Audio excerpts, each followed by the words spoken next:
Hello students, in this video we'll discuss about our next topic that is area of a triangle. तो इस lecture में आज हम सीखेंगे how to find the area of a triangle using the method of determinant. तो determinant से हम किस तरह से किसी ट्राइंगल के एरिया को फाइंड आउट कर सकते हैं, तो आज उस पर डिस्कस करेंगे।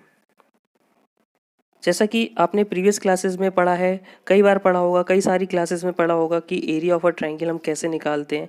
किसी भी ट्राइंगल का एरिया हम अलग अलग तरह से निकाल सकते थे, अलग अलग फॉर्मूला लगा के निकाल सकते थे। तो बेसिकली आपको केवल यहाँ पर एक ही फॉर्मूला याद आ रहा होगा जो हाफ बेस इंटू हाइट होता है। ठीक है, तो अलग अलग क्लासेस में हमने अलग अलग फॉर्मूले पढ़े हैं। आपने प्रीवियस क्लासेस में पढ़ रखा है कि हम एरिया ऑफ अ ट्राइंगल कैसे फाइंड आउट कर सकते हैं। ठीक है, हाफ बेस इंटू हाइट वाले फॉर्मूले से भी कर सकते हैं जब हमें बेस और हाइट गिवन होता है। ठीक है, अलग अलग रिक्वायरमेंट के अकॉर्डिंग हम अलग अलग फॉर्मूला लगाते हैं। एक हमने 9th क्लास में पढ़ा था। ठीक है, 9th क्लास में पढ़ा था हीरोन्स फॉर्मूला। हीरोन्स फॉर्मूला कब एप्लीकेबल होता है? जब हमें ट्राइंगल्स की तीनों साइड हमें गिवन होती हैं, तब हम हीरोज फॉर्मूला लगाते हैं। ठीक है, फिर 10th में आए, 10th में हमें ये पता चला, हमने पढ़ा था कि किसी भी एक ट्राइंगल की अगर हमें तीनों वर्टिसेस गिवन है, तो अगर तीनों वर्टिसेस गिवन है तो कैसे हम उस ट्राइंगल का एरिया फाइंड कर सकते हैं। तो वहाँ पर हमें एक फॉर्मूला वहाँ पर हमें ये वाला फॉर्मूला दिया रखा था। ठीक है, तो हमने अलग अलग क्लासेस में अलग अलग ट्राइंगल के एरिया को सीखा था। तो उसी तरह से आज हम इस क्लास में भी हम एरिया फाइंड आउट करेंगे by using the method of determinant. So we'll learn how to find the area of a triangle by using the method of determinant. तो जैसे कि आप देख सकते हैं कि अब हम इस क्लास में इस एक्सप्रेशन को हम डिटर्मिनेंट फॉर्म में अगर हमें लिखना हो तो हम किस तरह से इसको लिख सकते हैं। तो जैसा कि ये देखिए, अगर कोई भी हमारे पास ट्राइंगल है, उस ट्राइंगल की 3 वर्टिसेस हमें गिवन है, ए, बी एंड सी। अगर तीनों वर्टिसेस गिवन है तो एक तो फॉर्मूला ये रहा। ठीक, ये जो हम अप्लाई करते थे 10th और 11th में। ठीक है, ये सिंपल फॉर्मूला है। जब हमें वर्टिसेस गिवन होंगी तो तीनों में ये रिलेशन होगा, और जब हमें एरिया फाइंड आउट करना हो डिटर्मिनेंट मेथड से तो हम इस तरह से करेंगे।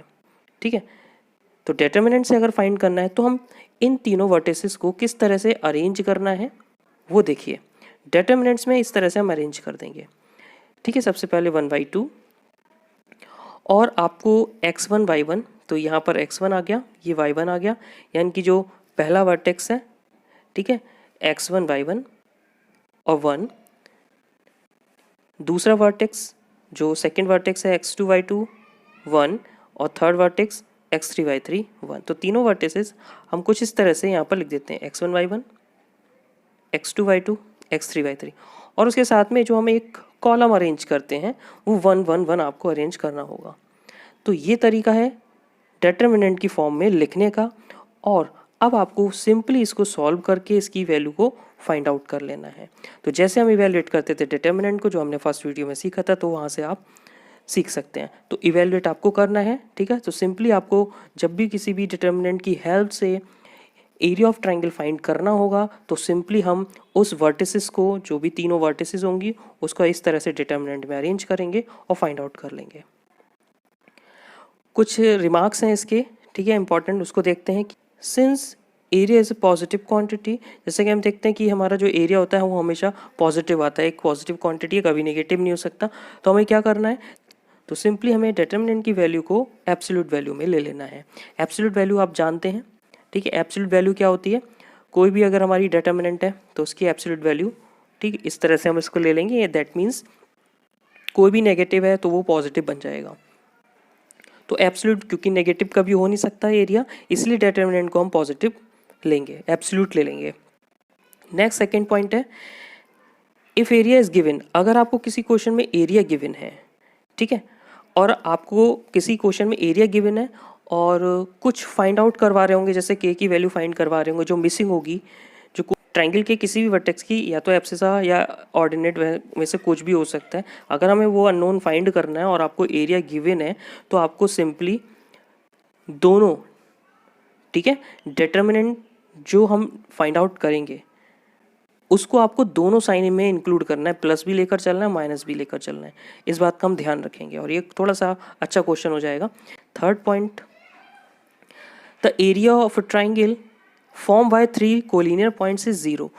तो हमेशा ध्यान रखना है कि जो कोलिनियर पॉइंट्स होंगे उनसे जो बनने वाला ट्राइंगल होगा वो उसका एरिया 0 होगा, क्योंकि ये तो इम्पॉसिबल सी चीज़ है कि अगर कोई भी पॉइंट्स कोलिनियर, कोलिनियर का मतलब आप जानते हैं, को मीन्स होता है कॉमन और लीनियर मीन्स एक लाइन पर। तो एक लाइन पर, ठीक है, यानी कि कॉमन लाइन पर अगर कोई पॉइंट्स हैं, कितने भी पॉइंट्स हैं वो अगर कॉमन लाइन पर हैं तो हम उनसे कोई भी ट्राइंगल, जैसे 3 पॉइंट्स हैं और वो एक कॉमन लाइन पर है, यानी कि एक ही लाइन पर 3 पॉइंट हैं, तो इनसे कभी भी एक ट्राइंगल नहीं बना सकते। दैट मीन्स इस केस में इसका ट्राइंगल नहीं बनेगा तो ट्राइंगल का एरिया भी नहीं होगा, तो ट्राइंगल का एरिया 0 हो जाएगा। तो नेक्स्ट अपने एक एग्जाम्पल पर आते हैं, एग्जाम्पल के थ्रू समझते हैं इसको। Find the area of a triangle whose vertices are, आपको 3 वर्टिसेस गिवन है सिंपली। अब आपको तीनों वर्टिसेस गिवन है, आपको इसका एरिया फाइंड करना है, तो हमें क्या करना है, सिंपली इसको डिटरमिनेंट फॉर्म में अरेंज करेंगे। ठीक, 3 8 देन 3 8 1 -4 2 -4 2 1 5 1 5 1 1, इस तरह से आपको अरेंज कर लेना है और इस डिटरमिनेंट की वैल्यू को इवेल्युएट करना है। तो जिस तरह से हम करते हैं सिंपली उसको ऐसे इवेल्युएट कर लेंगे। अगर आपको इवेल्युएट करना ना आता हो तो आप इसका डिटरमिनेंट का फर्स्ट लेक्चर देख लीजिएगा। देन नेक्स्ट एक एग्जाम्पल ले लेते हैं। तो एक एग्जाम्पल ले लिया है, find the equation of a line joining A and be using determinant, ठीक है, एंड फाइंड के if D k, 0 is a point such the area of triangle ABD is 3 square unit। तो यहाँ पर सिंपली हमारे पास एक ही क्वेश्चन में 2 question आ गए, हमें 2 point A and point B से पास होने वाली लाइन की इक्वेशन भी फाइंड करनी है और उसके बाद एक ट्राइंगल बनेगा ABD, जो तीसरा पॉइंट डी आ गया है, ये डी, इसमें k, 0 इसके कोऑर्डिनेट है। तो अगर ABD ट्राइंगल का एरिया 3 स्क्वायर यूनिट है तो फिर हमें k की वैल्यू फाइंड आउट करनी है। तो सबसे पहले मेरा आपसे एक क्वेश्चन है, how can we find the equation of a line passing through 2 points? ये आप पढ़ चुके हैं प्रीवियस क्लास में, 11th में आपने पढ़ा था स्ट्रेट लाइन चैप्टर में 2 पॉइंट से पास होने वाली लाइन की इक्वेशन को। मैंने आपको कराया भी था कि 2 पॉइंट से पास होने वाली लाइन की इक्वेशन को हम किस तरह से फाइंड आउट कर लेते हैं अगर वो दोनों पॉइंट हमें गिवन है तो, ठीक है। तो वहाँ पर एक इक्वेशन होती थी, है ना, सिंपली हम उसको लगाते थे और फाइंड आउट कर लेते। लेकिन यहाँ पर तो इसको हम वैसे भी कर सकते हैं कि 2 पॉइंट हमें गिवन है, 2 पॉइंट गिवन है और 2 पॉइंट से पास होने वाली लाइन की इक्वेशन भी हम जानते हैं, y - y1 = mx - x1, ठीक है। वहाँ पर हमें m की वैल्यू निकाल लेनी होती है, y2 - y1 x2 - x1। तो सिंपली हम इसकी वैल्यू फाइंड आउट कर सकते हैं जैसे हमने 11th में स्ट्रेट लाइन चैप्टर में सीखा था। बट यहाँ पर ये आगे लिखा हुआ है यूजिंग डिटरमिनेंट, ठीक है। तो यहाँ पर थोड़ा फोकस करना है। यूजिंग डिटरमिनेंट का मतलब है कि हमें डिटरमिनेंट का कंसेप्ट ही यूज़ करके फाइंड आउट करना होगा इसकी इक्वेशन को, ठीक। तो सिंपली है, तो सिंपली इसको हम सॉल्व कर सकते हैं, कैसे वो देखते हैं।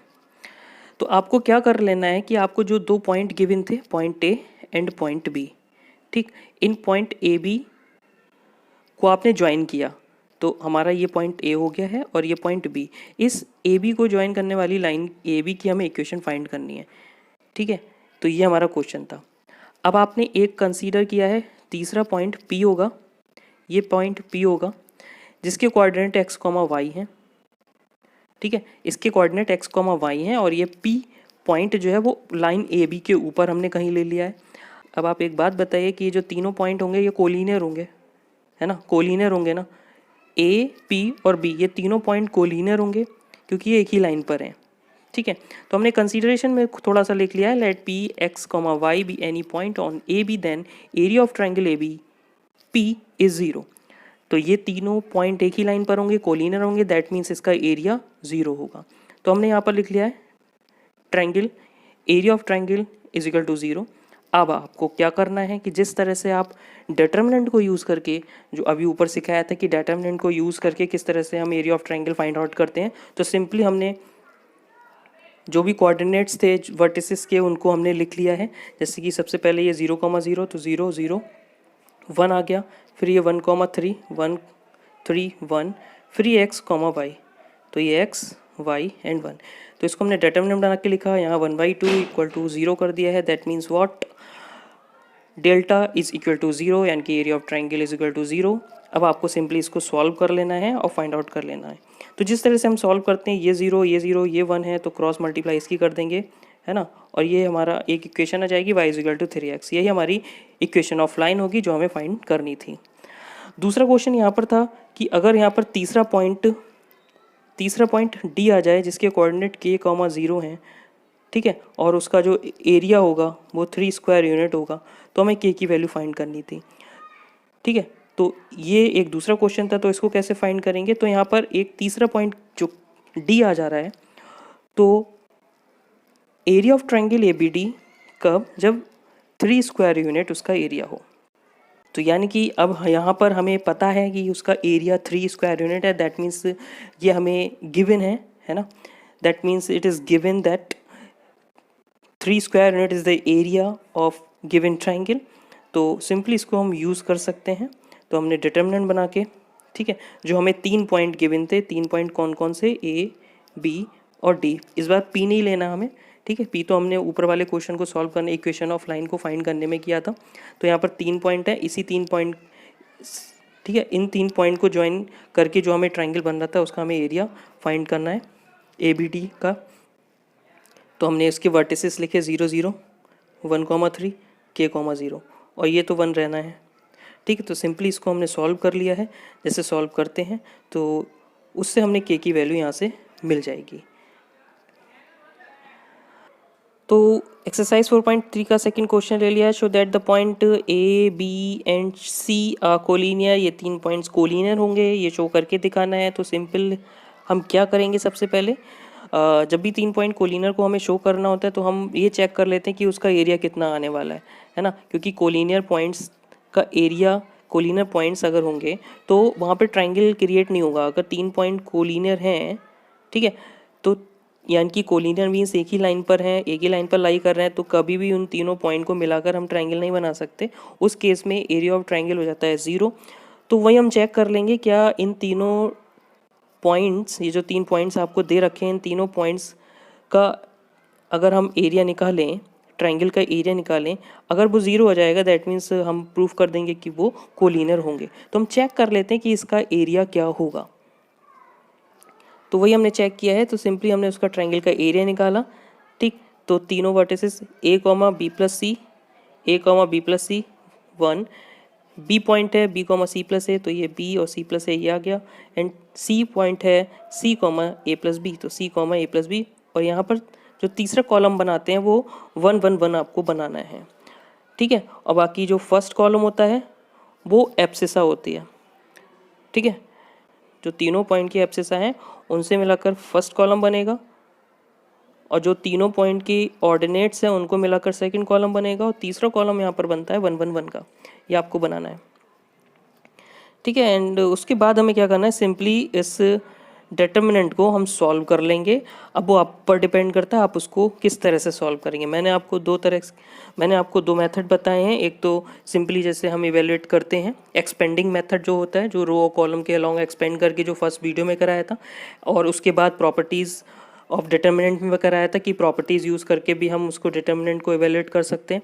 तो यहाँ पर तो मैंने प्रॉपर्टी को यूज़ करके इसका एरिया फाइंड किया है, नहीं तो आप यहाँ पर एक्सपेंशन मेथड भी लगा सकते हैं, ठीक है। तो जो इजी लगे आप वो लगा दीजिए। प्रॉपर्टी देख रहे हैं कि प्रॉपर्टी यहाँ पर, तो यहाँ पर मुझे प्रॉपर्टी लगाना थोड़ा ठीक लगा क्योंकि यहाँ पर 1 1 1 था, तो यहाँ पर मैं 0 क्रिएट कर सकता हूँ और बहुत ही ईजिली यहाँ पर इसको सॉल्व हो जाएगा। तो जैसे कि मुझे यहाँ पर 0 क्रिएट करना है कि 3 1 में से किसी भी 2 को 0 बनाना है, तो मैं क्या करूँगा, इसको भी 0 बना दूंगा, इसको 0 बना दूंगा, यानी कि इन दोनों को माइनस कर दो, इन दोनों को माइनस कर दो। तो ऑपरेशन लगाया R2 changes to R2 minus R1 and R3 changes to R3 minus R1। तो उसके बाद ऑपरेशन लगाना तो आपने सीख ही लिया है। तो जो भी बचेगा वो इस तरह से, ये R2 चेंज हो जाएगी, R3 चेंज हो जाएगी। उसके बाद मैंने क्या किया, अगर आप देखें R2 यानी कि सेकंड वाली रो में से यहाँ पर b माइनस ए और a माइनस बी, और ये 0 है, यानी कि यहाँ से a माइनस बी कॉमन है, तो a माइनस बी मैंने यहाँ से कॉमन ले लिया है। और जो कॉमन लेने के बाद बचेगा वो यहाँ पर -1 बचेगा, 1 एंड 0। और R3 यानी कि थर्ड रो में से c माइनस ए को कॉमन लिया है, तो ये c माइनस ए है तो इसलिए 1 बचा, ये a माइनस सी था तो इसलिए -1 बचा, और ये 0। यहाँ पर 1 0 0 दो एलिमेंट 0 हो गए, और ये 1 अगर हम C3 के अलॉन्ग एक्सपेंड कर देंगे तो बहुत ईजिली हम फाइंड आउट कर लेंगे। लेकिन एक थोड़ा सा एक ऑपरेशन अगर और लगा दें तो ये और भी ज़्यादा ईजी हो जाएगा, ठीक। एक्सपेंड करने की ज़रूरत भी नहीं पड़ेगी। कौन सा ऑपरेशन लगाने पर, अगर हम R3 changes to R3 plus R2 कर दें, दैट मीन्स व्हाट, अगर हम इन दोनों को ऐड करते हैं तो हमें 0 मिलेगा, और अगर इन दोनों को ऐड करते हैं तो भी तो हमें 0 मिलेगा, और ये ऑलरेडी 0 है ही। दैट मीन्स R3 को हम 0 बना देंगे। R3 के तीनों एलिमेंट को हम 0 बना सकते हैं, तो इसीलिए ये ऑपरेशन यहाँ पर लगाया गया है, R3 changes to R3 plus R2। आप एक्सपेंशन भी लगा सकते हैं, ठीक है, जो भी इजी लगे, लेकिन यहाँ पर हम देख रहे हैं प्रॉपर्टी लगना कितना इजी है। प्रॉपर्टी लगा के हम बहुत ईजिली कर पाएंगे, इसलिए प्रॉपर्टी का यूज़ कर लिया है, नहीं तो आप एक्सपेंशन लगा सकते हैं। डिटर्मिनेंट की अगर हम प्रॉपर्टीज़ को जितना ज़्यादा हम यूज़ करेंगे ना, उतना ज़्यादा हम उसमें परफेक्ट हो जाएंगे, क्योंकि प्रॉपर्टी है इंपॉर्टेंट। इसलिए हम जो भी क्वेश्चन लेते हैं उसमें मैक्सिमम हम यही ट्राई करते हैं कि प्रॉपर्टी, क्योंकि एक्सपेंशन जो होता है वो तो बहुत ईजी होता है ना। एक्सपेंशन मेथड तो इजी है ही, उसमें हमें ज़्यादा माइंड नहीं लगाना, अपना माइंड लगाना होता है हमें। जो अरेंजमेंट लगाने होते हैं, ऑपरेशन लगाने होते हैं, वो प्रॉपर्टीज़ में लगाने हैं। तो प्रॉपर्टीज़ यूज़ हम इसीलिए हम बार बार करते हैं, जिससे कि हम प्रॉपर्टीज़ में परफेक्ट हो जाए। तो आपको प्रॉपर्टीज़ लगा के मैक्सिमम क्वेश्चंस को करना है। तो यहाँ पर हम क्या देख रहे हैं कि यहाँ पर R3 के सारे एलिमेंट 0 हो गए, दैट मीन्स, और ये हमने प्रॉपर्टी पढ़ी थी। क्या पढ़ी थी? तो ये हमने प्रॉपर्टी पढ़ी थी कि किसी भी रो या किसी भी कॉलम में अगर तीनों एलिमेंट 0 हो जाते हैं तो उसकी वैल्यू 0 हो जाती है। ठीक है, सारे एलिमेंट 0 हो गए, यानी कि उस डिटर्मिनेंट की वैल्यू 0 हो गई। तो यहाँ से हम देख सकते हैं area of triangle ABC is 0। हमने एरिया निकाला ट्राइंगल का और वो 0 के इक्वल हो गया। दैट मीन्स व्हाट, ABC आर कोलिनियर, तीनों पॉइंट कोलिनियर होंगे। तो वी हैव प्रूव्ड।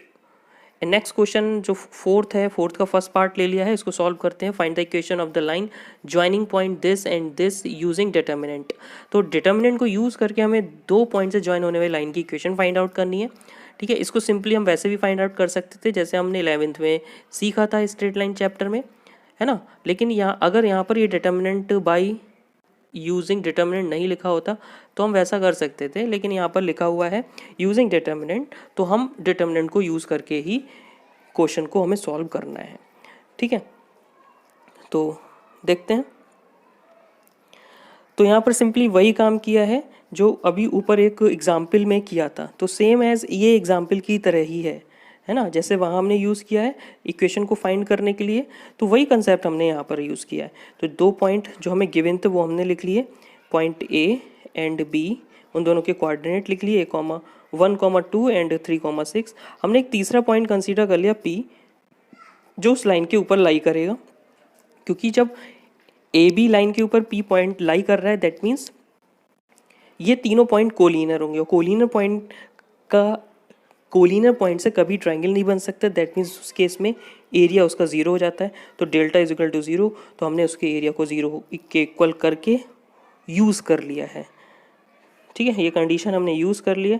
तो जिस तरह से अब आप लगाते थे लगा दीजिए। पहले तो हमने डिटर्मिनेंट बना दिया, ठीक है, 1/2, और ये 1, 2 है तो 1, 2, 1, x, y, तो ये x और y को नीचे लिख दिया, या आप कहीं भी लिख सकते हैं। ठीक है, ज़रूरी नहीं है कि पहले वाली रो में लिखो या दूसरी वाली रो में, किसी भी रो में लिख सकते हैं। और ये 3, 6, तो ये 3, 6 इधर आ गया, और ये 1, 1, 1। ठीक है, उसके बाद डिटर्मिनेंट को हम जैसे सॉल्व करते हैं, यहाँ पर एक्सपेंशन से कर दिया, तो आप एक्सपेंशन से सॉल्व कर लीजिए। और ये जो y is equal to 2x आया है, यही इक्वेशन होगी। तो ये आ गई y is equal to 2x। ठीक है, ये इक्वेशन किसकी है? ये दो पॉइंट से पास होने वाली लाइन की इक्वेशन है। अच्छा, एक बात बताइए, ये जो y is equal to 2x आया है, y is equal to 2x, ठीक है, तो ये y is equal to 2x है, ये कहाँ से पास हो रही होगी? ये 11th में आपको स्ट्रेट लाइन चैप्टर में बताया था। ठीक है, ये किस टाइप की इक्वेशन की फॉर्म है? अलग अलग वहाँ पे फॉर्म हुआ करती थी, है ना। जैसे नॉर्मल फॉर्म है, इंटरसेप्ट फॉर्म थी, पॉइंट स्लोप फॉर्म थी, पॉइंट फॉर्म थी, ठीक है, और एक ये भी फॉर्म थी। तो ये कौन सी फॉर्म थी? ठीक है, y is equal to mx, जो पूरा एक इक्वेशन होती है जो स्लोप पॉइंट फॉर्म होती है, y is equal to mx plus c, slope point form y is equal to mx plus c। और जब वहाँ पर c 0 हो जाता है, c अगर 0 हो जाता है तो बचता है केवल y is equal to mx। और c 0 होने का मतलब है कि कोई भी इंटरसेप्ट किसी दोनों एक्सिस में से किसी भी, ना तो x एक्सिस पर कोई इंटरसेप्ट कट हो रहा है, ना ही y एक्सिस पर कोई इंटरसेप्ट कट हो रहा है, तो यानी कि c की वैल्यू हो जाती है 0। दैट मीन्स वो लाइन पास हो रही है ओरिजिन से 0, 0 से। तो ये जो लाइन होगी ये वो स्ट्रेट लाइन होगी जो ओरिजिन से पास हो रही होगी, ठीक है। y is equal to M X, और m की वैल्यू यहाँ पर 2 हो जाएगी, m यानी कि स्लोप। तो ये तो टॉपिक हमारा 11th का था, स्ट्रेट लाइन में हमने पढ़ा था, ठीक है। इतना हमें नहीं करना, हमें केवल बस ये लाइन की इक्वेशन ही फाइंड करनी थी, यही हमारे रिक्वायर्ड लाइन की इक्वेशन होगी। नेक्स्ट क्वेश्चन देखते हैं, question number 5। The area of triangle is 35 square unit then with vertices this then find value of k। तो यहाँ पर हमें क्या करना है, हमें यहाँ पर गिवन है कि एरिया, तो सिंपली वही क्वेश्चन है जो अभी हमने ऊपर एग्जाम्पल में किया था, तो उस तरह का एक क्वेश्चन भी ले लिया है, बहुत ईजिली आप सेल्फ कर सकते हैं। तो डेल्टा इज इक्वल टू 35, यानी कि हमें गिवन है कि एरिया जो है ट्राइंगल का 35 है। तो अभी हमने रिमार्क में एक पॉइंट लिखा था कि जब किसी भी ट्राइंगल का एरिया गिवन होगा, ठीक है, तो डिटर्मिनेंट की वैल्यू को हम प्लस माइनस में ले लेंगे, यानी कि दोनों साइन को इंक्लूड करेंगे, है ना। तो क्योंकि जब डिटर्मिनेंट प्लस और माइनस में लेंगे, दैट मीन्स ये डिटर्मिनेंट की वैल्यू होगी, तो यहाँ पर भी प्लस माइनस लगा देंगे, इसलिए 35 के आगे हमने प्लस माइनस 35 लिख दिया है, ठीक। अब आप जैसे इसको सॉल्व करते हैं, यहाँ पर एक्सपेंशन लगा दिया और इसको सॉल्व कर लिया, और this is the part of the calculation, so you have to do yourself, ठीक। तो के की दो वैल्यूज़ आएंगी, यहाँ पर के की दो वैल्यूज़ -2 एंड 12 आ गए। तो इसी तरह से आपको ये क्वेश्चंस कंप्लीट कर लेने हैं, एक्सरसाइज को कंप्लीट कर लेना है, इजी एक्सरसाइज है ना। तो सारे क्वेश्चंस कीजिए, बाकी नेक्स्ट वीडियो मिलते हैं अपने नेक्स्ट टॉपिक के साथ, और नेक्स्ट टॉपिक रहेगा हमारा माइनर्स एंड को फैक्टर्स का। तो उसमें हम सीखेंगे माइनस एंड को फैक्टर्स कैसे फाइंड आउट करते हैं उसके बारे में।